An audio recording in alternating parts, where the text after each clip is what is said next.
नमस्कार दोस्तों, स्वागत है आप सभी का विद्यासागर गुरुजी यूट्यूब चैनल पर।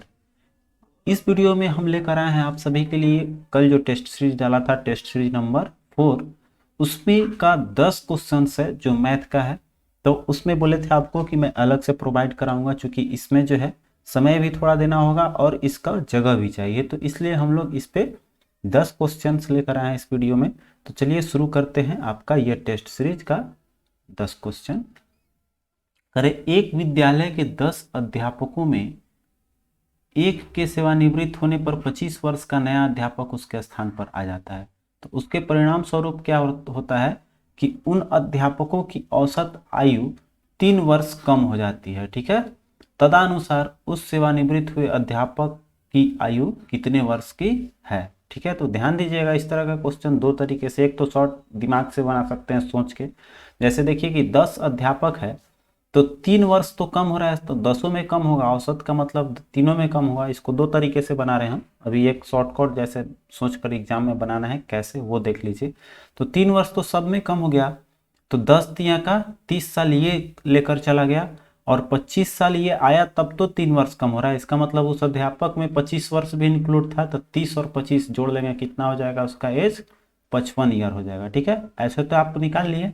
अगर मान लीजिए आपको ये चीज़ नहीं पता है तो आइए बेसिक मेथड से कैसे बना सकते हैं वो देखते हैं। ठीक है, तो औसत बराबर क्या होता है, सिंपल फंडा आप सभी का याद होगा। औसत बराबर होता है आपका कुल योग बटा में कुल संख्या। ठीक है, तो कुल योग बाई कुल संख्या, ये नॉर्मल आपका जो बेसिक फॉर्मूला है औसत का वो हो गया। तो यहाँ पर देखिए औसत आपका कह रहा है कि 3 वर्ष की कमी हो जाती है। ठीक है, तो पहले मान लेते हैं कि अध्यापक जो है उसके सेवानिवृत्त से पूर्व, आपका सेवानिवृत्त से पूर्व की आयु एक्स, औसत जो है पूर्व का औसत एक्स है। ठीक है, पूर्व का औसत अगर मान लेते हैं कि उसका एक्स है, तो अध्यापक के सेवानिवृत्त के बाद का औसत कितना हो जाएगा, बाद का औसत, या बोल सकते हैं कि जो नया टीचर आया है उसके समय का औसत, तो कितना आ रहा है, इसमें 3 की कमी हो जाती है, मतलब अब औसत में x माइनस 3 की कमी हो जा रही है। ठीक है, तो अब इस फॉर्मूला पे सेट करेंगे हम लोग। तो औसत बराबर पहले फर्स्ट कंडीशन इसको मान लेते हैं और ये है आपका सेकेंड कंडीशन। ठीक है, तो फर्स्ट कंडीशन पे आएंगे तो इसमें औसत x माने हैं, कुल संख्या कितना है, तो मान ले रहे हैं आपका कि ये जो कुल संख्या है वो 9 अध्यापकों का, और ये 10वां का तो हमको पता नहीं है, तो 9 अध्यापकों का योग हो जाएगा। यहाँ योग लिख दे रहे हैं शॉर्ट में, और यहाँ योग लिख ही दे रहे हैं क्योंकि आगे प्लस का सिंबल हमको यूज करना है। तो यहाँ पर देखिए 9 अध्यापकों का योग हो जाएगा, उम्र का योग। ठीक है, और फिर इसके बाद से हम लोग 10वां का भी नहीं पता है, 10वां जो सेवानिवृत्त हो रहा है वही आपको 10वां मान रहे हैं उसको, तो 10वां का भी नहीं पता है, तो 10 आदमी तो रहेगा ही रहेगा। कुल योग कितने आदमी हैं, 10 हैं। ठीक है, तो यहाँ पर 9 अध्यापकों का योग निकालेंगे उम्र का, तो कितना आ जाएगा, यहाँ से आपका आ जाएगा 9 अध्यापकों का योग कितना आ जाएगा भाई, तो यहाँ पर 10 इधर है तो भागा में है, इधर लाएंगे तो क्या हो जाएगा, x के साथ में गुना हो जाएगा। ठीक है, 10x हो जाएगा, और ये प्लस है, जब इसको इधर लेकर आएंगे बराबर के इस तरफ आएगा तो ये क्या हो जाएगा, आपका माइनस में हो जाएगा। ठीक है, तो 9 अध्यापकों का योग निकाल लिए। अब आइए हम लोग चलते हैं केस 2 पे, दूसरा कंडीशन देखते हैं। तो केस 2 में आपका कह रहा है कि 2 वर्ष की कमी हो जाती है। ठीक है, तो यहाँ भी 2 औसत बराबर वही फॉर्मूला लगाएंगे, 2 औसत इस कंडीशन में कितना है आपका, x माइनस 3 है, तो x माइनस 3 इक्वल टू क्या हो जाएगा, तो यहाँ पर 9 टीचर्स के वही रहेगा, 9 टीचर, और जो 10वां टीचर है वो 10वां टीचर आपका कौन हो गया है, तो आने के बाद में सेवानिवृत्त के बाद 10वां टीचर का उम्र कितना है भाई, इसमें 25 साल है। ठीक है, तो यहाँ पर 25 लिख देते हैं। अब देखिए यहाँ पर 25 होने के बाद हम लोग का जो है आदमी तो फिर से 10 हो गया है, तो 25/10 हो जाएगा। अब इसको क्रॉस मल्टीप्लीकेशन इधर करेंगे तो कितना हो जाएगा, 10x। ठीक है, 10x माइनस 10 तिया का 30 इक्वल टू, अब देखिए 9 अध्यापकों का योग कितना है यहाँ पर, तो ये 9 अध्यापक का है, तो कितना हो जाएगा 10x माइनस ए मतलब वही है जो आपका सेवानिवृत्त हुआ है, और प्लस में ये क्या है आपका 25 वाला, जो नया टीचर आया है 25 ले लेंगे। अब देखिए 10x और 10x क्या हो जाएगा, दोनों तरफ बराबर है, बराबर के दोनों तरफ, तो ये कट जाएगा, माइनस माइनस 0 हो जाएगा। अब इसको लाएंगे इधर तो क्या हो जाएगा a प्लस में, और ये जो है 25 और प्लस में इधर लाएंगे तो क्या हो जाएगा आपका 30, जोड़ेंगे तो ये जो 10वां अध्यापक जो सेवानिवृत्त हुआ था कंडीशन फर्स्ट में, तो उसी का ए माने हैं, ए बराबर कितना आ गया आपका 55 ईयर। ठीक है, तो इस तरह से भी आप हम हल कर सकते हैं, तो इसमें काफ़ी समय लगेगा आपको, तो यही ध्यान देना है कि 10 तिया 30, आपको 3 की कमी हो रहा है तो 10 में कमी हो रहा है, और ये जो है आपका ये नया वाला आ गया है, तो इसमें आपका कितना हो जाएगा 25, तो ये आपका 10 तिया 30 और 25 हो जाएगा टोटल 55, 30 और 25 55 साल हो जाएगा। ठीक है, चलिए आगे देख लीजिए, अगले क्वेश्चन पे आइए। कह रहा है कि यदि इंश्योरेंस को लिख रहा है ECNARU, देखेंगे आप तो देखिए ये क्या क्या है कि उल्टा लिख दिया है, ये इधर से लेफ्ट टू राइट है और इधर से मिलाएंगे तो INSURNCE इस तरह से लिखा हुआ है इंश्योरेंस। ठीक है, तो उसी तरह से पूछ रहा है कि हिंद्रेंस को क्या लिखा जाएगा, तो इसको भी जस्ट ये इधर से गया है तो हम लोग देखेंगे कि इधर से कौन लिखा हुआ है, तो इधर देखेंगे हमारा तो H होना चाहिए, तो लास्ट में H देखिए हिंड्रेंस मिल गया इसमें, तो हमारा ऑप्शन कौन सा सही हो जाएगा, डी ऐसे ही सही हो जाएगा। ठीक है, ये कोडिंग डिकोडिंग का है।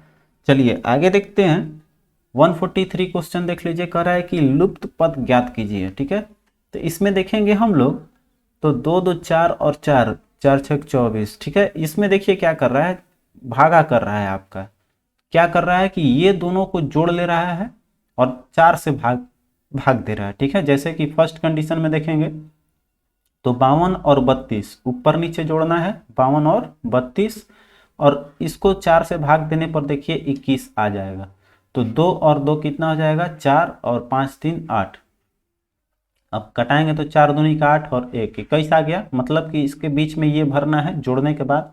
इसको भी चेक कर लेते हैं, क्रॉस चेक सही है कि नहीं, तो इसमें जोड़ेंगे तो आपका हो जाएगा 64 प्लस 80 बाई 4 करके देखते हैं आता है कि नहीं, तो ये हो जाएगा आपका 8 6 14, और ये हो जाएगा नीचे 4, तो 4 तिहाई का 12 और 4 6 के 24, कट जाएगा ये भी 36 बार में, तो ये आपका 36 भी देखिए दे रहा है बीच में, तो उसी तरह से हम इसको भी कर लेंगे, 48 प्लस 48 कर लेंगे और इसको 4 से डिवाइड कर लेंगे, तो हो जाएगा 8 8 8 8 16, और ये हो जाएगा 8 1 9, 48 दूनी का 96, तो ये आपका 24 बार में चला जाएगा। ठीक है, तो यहाँ कितना आ जाएगा, बीच में कितना भर देंगे 24, वाट का वैल्यू कितना हो जाएगा 24। ठीक है, चलिए 144 देखिए, उसका जो था इसमें कह रहा है सरलीकरण करने पर बताना है, तो देखिए ये तो सिंपल चीज़ है, खाली कैलकुलेशन कर देना है हम लोग को केवल, तो 625 का वर्गमूल कितना होता है भाई 25 होता है, डायरेक्ट लिखते चलते हैं, बाई 11 है, गुना 14, और 25 का वर्गमूल कितना होता है नीचे 5 हो जाएगा, 11 का लिख लेंगे, 196 का वर्गमूल कितना होता है तो 14, बाकी जो है आप कैलकुलेशन देख लीजिए, 14 से 14 कट जाएगा, 11 से 11 कट जाएगा, 5 का 25, 5 बार में जाएगा, तो ये आपका कितना बच गया केवल 5, बी ऑप्शन आपका करेक्ट हो जाएगा। ठीक है, अब देखिए 145 क्वेश्चन देख लेते हैं, कह रहा है कि यदि दो धनात्मक संख्याओं के वर्गों का योग, मान लीजिए पहला x है दूसरा y है, ठीक है, तो x स्क्वायर प्लस में y स्क्वायर इक्वल टू कितना हो जाएगा, x square plus Y square equal to 100। फिर कह रहा है कि उनके वर्गों का अंतर, मतलब X square minus Y square बराबर कितना दे रहा है 28, तो ये तो सिंपल है, यहाँ से कट जाएगा, दोनों इक्वेशन को जब करेंगे तो यहाँ पर आ जाएगा 2x स्क्वायर बराबर, इसको जोड़ेंगे तो 128, 2 से ये कटेगा, 2 से कितना बार में जाएगा तो ये आपका 64 बार में कट जाएगा, तो एक्स स्क्वायर बराबर कितना गया 64, तो x बराबर क्या आ जाएगा तो अंडर रूट 64, स्क्वायर इधर लाएंगे तो अंडर रूट हो जाएगा, तो ये हो गया 64 का वर्गमूल कितना हो गया, x का वैल्यू आ गया 8, जब इसमें 8 का वैल्यू रखेंगे तो ये कितना हो जाएगा 8 या 8 का 64, स्क्वायर करेंगे तो 64 फिर दे देगा, एक्स स्क्वायर इक्वल टू 64, और प्लस में वाई स्क्वायर बराबर 100। तो ये वाई स्क्वायर इधर लाएंगे तो कितना हो जाएगा, माइनस में घट जाएगा, आपका आ जाएगा 36। वाई स्क्वायर बराबर कितना आ जाएगा, सॉरी वाई बराबर कितना आ जाएगा, ये वाई बराबर √36 हो जाएगा। तो 36 का वर्गमूल कितना होता है, 6। अब पूछ रहा है कि उन संख्याओं का योग, मतलब दोनों संख्या का योग कितना होगा। तो पहला का आया है आपका 8 और दूसरा वाला आया है आपका 6। तो 8 6 कितना हो जाएगा, 14। क्लियर है। चलिए आगे देख लीजिए, 146 नंबर क्वेश्चन कर रहा है कि X Q minus Y Q equal to दिया हुआ है, तो ए का वैल्यू इसमें बताना है। ठीक है, तो देखिए एक्स क्यू माइनस वाई का फॉर्मूला आपको पता होगा, तो इससे कंपेयर करके आप आसानी से बना सकते हैं। X Q A Q minus B Q या X Q minus Y Q का फॉर्मूला हो जाएगा आपका एक्स माइनस वाई इंटू क्या होता है, X square plus Y square और प्लस में ए बी होती है। ठीक है, तो इससे कंपेयर कर लेंगे जो वैल्यू आपका दिया हुआ है। तो इसको हल कर लेते हैं, जो गिवन है आपका, गिवन क्या है भाई, तो दिया हुआ है आपका X minus Y into X plus Y का होल स्क्वायर, और फिर आपको माइनस में ए एक्स वाई दिया हुआ है। ठीक है, तो यहां से देखेंगे हम लोग, तो x माइनस वाई, तो x माइनस वाई के कंपेयर में ठीक ही है, हमको केवल इसको लेकर चलना है। ठीक है, इसको लिखने से कोई फायदा है नहीं। तो ए प्लस बी के होल स्क्वायर पे इसको तोड़ेंगे तो कितना हो जाएगा, A square plus B square plus 2ab, इतना लिख लिए। तो सॉरी 2ab नहीं, मैंने 2xy लिख लेंगे।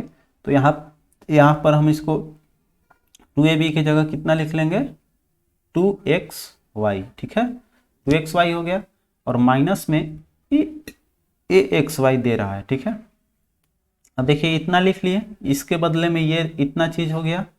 अब देखिए हमको क्या करना है कि X square plus Y square plus 2xy minus A का वैल्यू कितना रखेंगे कि मेरा ये ए, सॉरी यहाँ भी देखिए ए भी लिख दिए हैं, एक्स वाई हो जाएगा। ठीक है, यहाँ भी आपका हो जाएगा एक्स वाई, चूंकि ए भी हैबिट बना हुआ है हम लोग का, तो यहाँ पर एक्स वाई हो जाएगा, यहाँ एक्स वाई है। ठीक है, अब देखिए तो यहाँ पर हमको क्या लाना है, कहने का मतलब प्लस में लाना है। ठीक है, प्लस एक्स वाई दे रहा है, और यहाँ देखेंगे तो माइनस में एक्स वाई है, मतलब 2xy में से xy को क्या करना है, घटाना है। तो a का वैल्यू अगर 1 रख दें तो 1xy हो जाएगा, और इसमें से घटाएंगे 2xy में से 1xy, तो घट के कितना आ जाएगा, प्लस में आपका एगो xy देगा। 2 में से एक xy घटा लेंगे तो एक xy बच जाएगा, बाकी तो X square plus Y square आपका बच ही जाएगा, और xy ऑलरेडी पहले से आपका मैच किया हुआ है। तो ये आपका यहाँ से कंपेयर करने पर ये चीज आ जाएगा। तो कहने का मतलब a का वैल्यू कितना आ गया, यहाँ से 1 आ गया, तो 1 आपका सी ऑप्शन हो जाएगा। ठीक है, चलिए आगे देख लीजिए, आगे बढ़ेंगे। कह रहे हैं कि cos 20 डिग्री बराबर m, और अच्छा इसमें M square plus N square बराबर पूछ रहा है, तो ये तो ऐसे ही एक होगा, लेकिन आप आइए देख लेते हैं कैसे एक होगा। तो M square plus N square का वैल्यू हमसे पूछ रहा है, तो m बराबर कितना है भाई, तो m बराबर दिया है cos 20। ठीक है, cos 20 डिग्री, फिर देखिए प्लस एन स्क्वायर बराबर क्या दिया हुआ है, cos 70 डिग्री। ठीक है, अब देखिए दोनों का वैल्यू तो पुट कर लिए, अब यहाँ पर ये क्या दिया है, स्क्वायर, तो स्क्वायर लगा लेंगे, cos स्क्वायर। ठीक है, यहाँ स्क्वायर दिया हुआ है, M square plus N square. अब देखिए cos स्क्वायर और 20 को लिखना है हम लोग को, तो cos 20 को कैसे लिख सकते हैं, cos स्क्वायर 20 को लिख सकते हैं हम लोग 90 माइनस 70। ठीक है, 90 डिग्री में से 70 डिग्री घटाएंगे तो मेरा 20 डिग्री आ जाएगा। एक को ऐसे रखेंगे, चूंकि फॉर्मूला होता है sine square plus cos square, तो एक को कॉस को ऐसे रखेंगे। अब देखिए कॉस 90 माइनस थीटा बराबर क्या होता है, साइन थीटा, आप लोगों ने पढ़ा होगा।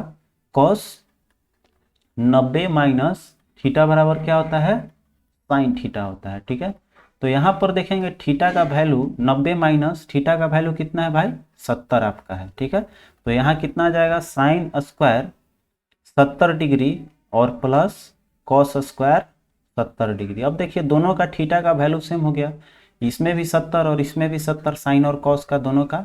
तो sine square theta plus cos square theta बराबर कितना होता है, फॉर्मूला 1 होता है। तो 1 आपका सही जवाब हो जाएगा। ठीक है, अब देखिए आते हैं 148 पे। कह रहा है कि दो वर्गों के परिमाप 40 सेंटीमीटर और 32 सेंटीमीटर है। ठीक है, कह रहा है उस तीसरे वर्ग का परिमाप जिसका क्षेत्रफल इन दोनों वर्गों के क्षेत्रफल का अंतर है। तो देखिए क्षेत्रफल परिमाप दिया हुआ है, तो यहाँ परिमाप बराबर क्या होता है, वर्ग का 4 गुने भुजा होता है। तो एक अगर एक ए मान लेते हैं पहला वाला, तो 4 गुने भुजा बराबर कितना हो जाएगा आपका, ये हो जाएगा 40। तो यहाँ से निकालेंगे तो एक का भुजा कितना आ गया, ये पहले वाला का भुजा आ गया आपका 4 दहा का 40। तो इसका क्षेत्रफल निकालेंगे तो क्षेत्रफल बराबर क्या होता है भाई, भुजा स्क्वायर होता है। तो 10 का स्क्वायर करेंगे कितना आ गया, पहले का 100 आ गया। अब देखिए अगला में चलेंगे तो ये कह रहा है कि ये कितना है 32। तो 32 को करेंगे तो ये मान लेते हैं कि 4 गुने भुजा, इसको b मान ले रहे हैं, इसका दे रहा है वैल्यू 32। तो b का वैल्यू कितना गया यहाँ से आपका 8 चौका 32, 8 बार में कटेगा तो ये आपका आ जाएगा 8। तो इसका क्षेत्रफल निकालेंगे तो कितना हो जाएगा, क्षेत्रफल बराबर ये हो जाएगा आपका भुजा स्क्वायर मतलब 8 का स्क्वायर, इसका क्षेत्रफल आ गया आपका 64। ठीक है, अब देखिए कर रहा है कि जिसका क्षेत्रफल कर इन दोनों वर्गों के क्षेत्रफल का अंतर है। तो कह रहा है उस तीसरे वर्ग का परिमाप ज्ञात, परिमाप कह रहा है, तो परिमाप हमसे पूछ रहा है कितना होगा, तो इसका क्षेत्रफल जो है वो अंतर कह रहा है। तो इसमें से घटाएंगे कितना आ जाएगा आपका 36। तो ये जो है 36 जो है ये क्या है आपका तीसरे का क्षेत्रफल है, तीसरे वर्ग का क्षेत्रफल है ये 36। तो उसका भुजा बराबर क्या हो जाएगा, इसका भुजा बराबर अंडर रूट 36 हो जाएगा। तो अंडर रूट 36 का वर्गमूल कितना होता है 6। तो 6 का परिमाप निकालेंगे कितना आ जाएगा, हमसे पूछ रहा है कि तीसरे वर्ग का परिमाप ज्ञात करना है। ठीक है, तो परिमाप बराबर क्या होता है 4 गुने भुजा, हम लोग पढ़ रहे थे अभी। तो 4 गुने भुजा कितना हो जाएगा, भुजा है आपका 6 और 4 गुने भुजा कर लेंगे तो 6 चौका 24 आपका हो जाएगा ए। देखिए ए पे दे रहा है। ठीक है, चलिए आगे देख लीजिए। कह रहा है कि यदि चीनी का मूल्य 15 रुपये प्रति किलोग्राम है, पहले चीनी के मूल्य में 20% की वृद्धि हो जाती है और फिर 20% की घाटा हो जाती है, घटा दी जाती है, तो चीनी के मूल्य में कितने प्रतिशत की कमी या वृद्धि हुई। तो देखिए अगर जितना प्रतिशत बढ़ा और उतना ही प्रतिशत कम हो गया, ठीक है, तो सीधे क्या कमी होती है। ठीक है, और कमी कितना होती है, तो दोनों को गुना करके और 100 से भाग दे देना है, बस जो आएगा वो आपका शॉर्टकट में आंसर हो जाएगा। ठीक है, तो इसको हल करेंगे तो 2 से 2 जीरो कट जाएगा, आपका कितना प्रतिशत कमी आ गया, 4% का कमी हो जाएगा। ठीक है, ये आपका 4% का कमी हो जाएगा। ठीक है, अगर आपको और एक्सप्लेन करके बनाना है तो देखिए कैसे बना सकते हैं। 15 किलोग्राम अभी है 15 रुपये प्रति किलोग्राम, तो यहाँ पर 20% की वृद्धि हो रहा है, तो 15 का 20% बढ़ाएंगे तो कितना आ जाएगा, तो 20% को हटाएंगे तो आपका आ जाएगा नीचे 100। तो 20 पाँचे 100 और 5 तिया का 15, मतलब 3 रुपया बढ़ गया। तो अभी मूल्य कितना हो जाएगा, वृद्धि होने पर आपका मूल्य कितना हो जाएगा, वृद्धि मूल्य हो जाएगा 15 और 3 रुपया बढ़ गया तो कितना हो गया आपका 18 रुपया। ध्यान दीजिएगा 18 रुपया हो गया। तथा फिर 20% घटा दी जाती है, मतलब कि 18 में फिर आपका 20% घटा दिया, तो 20/100, 20 पाँचे का 100, 5 से घटाएंगे भागा देंगे कितना आ जाएगा, पूरा नहीं कटेगा, तो मतलब 5 छके आपका हो जाएगा ये 5 तिया 15 और 5 छके 30, कहने का मतलब 3 रुपया 60 पैसा घट गया। तो इसमें जब माइनस करेंगे तो कितना आ जाएगा आपका, तो अब मतलब वैल्यू हो गया उसका कितना हो जाएगा 14 रुपया, 14 3 17, 14 रुपया 40 पैसा हो जाएगा। ठीक है, तो पहले चीनी का मूल्य था 15 रुपया, लेकिन बढ़ा के जब घटा दिया उस पर तो हमारा चीनी का मूल्य आ गया 14 रुपया 40 पैसा। तो कमी कितना हो गया 0.60 पैसा, मतलब 15 में से अगर हम घटाएंगे तो कितना पैसा का कमी हो गया 60 पैसा का, कितना पे 15 पे, और बाकी जो है 100 कर लेंगे। तो यहाँ से पॉइंट हटाएंगे तो कितना हो जाएगा 1 और 2 जीरो नीचे आ जाएगा। तो यहाँ से 100 से 100 कट गया और 15 चौका 60। देखिए इसमें भी आपका कितना आ गया 4% कमी। 4% कमी कैसे, तो यहाँ से 15 से देखिए कितना हो गया था, 14 रुपया 40 पैसा, मैंने वैल्यू कम हो गया तो कमी होगा 4%। क्लियर है। चलिए अब आगे देख लेते हैं। 150 नंबर क्वेश्चन देखिए कर है कि 7300 रुपये का 5% वार्षिक ब्याज की दर से 11 मई 1987 से 10 सितंबर 1987 एक ही साल का है और दोनों दिन सम्मिलित करना है, मतलब 11 मई भी लेना है और 10 सितंबर भी शामिल करना है। तो साधारण ब्याज पूछ रहा है, तो इस तरह का क्वेश्चन आएगा। तो हम लोग जो फॉर्मूला जानते हैं वो क्या होता है, वार्षिक होता है। तो वर्ष में इसको चेंज कर लेना है, पहले दिन निकाल लेते हैं।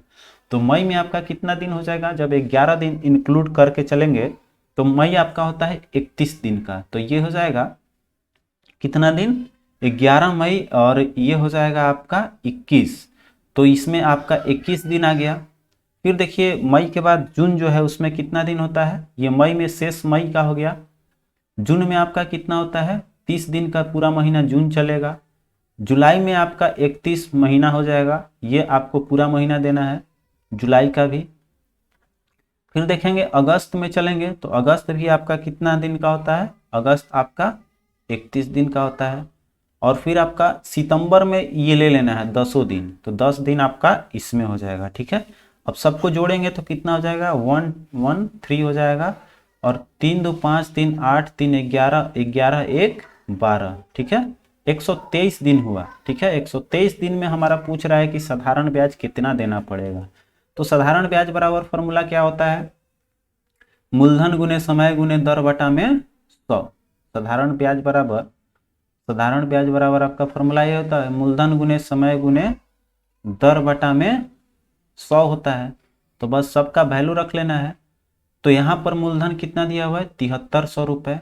ठीक है, फिर आपका समय कितना है, तो 123 बाई, बोले थे कि हमारा ये वर्ष में रहता है तो एक दिन में कितना 365 साल ले लेंगे, 365 हो जाएगा।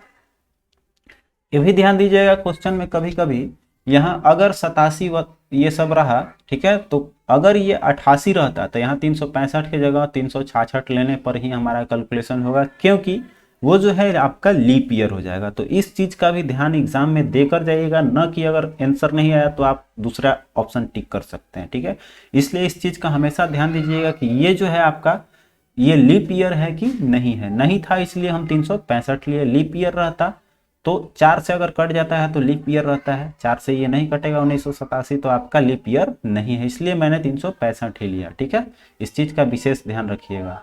चलिए आगे देख लीजिए। बाकी तो नीचे आपका 100 रहेगा ही रहेगा और दर कितना है, दर आपका है 5%। ठीक है, बाकी जो है हल कर लेना है। देखिए इसमें 2 जीरो से 2 जीरो ये ऐसे खत्म हो जाएगा। फिर आपका 5 से इसको कटाते हैं तो 5 सत्ते 35 और 5 तिया का 15 और 73 से 73 देखिए कट गया, तो आपका मात्र कितना बचा, 123। मतलब कि 123 रुपया जो है इसका साधारण ब्याज होगा। तो आपका ए ऑप्शन दे ही रहा है।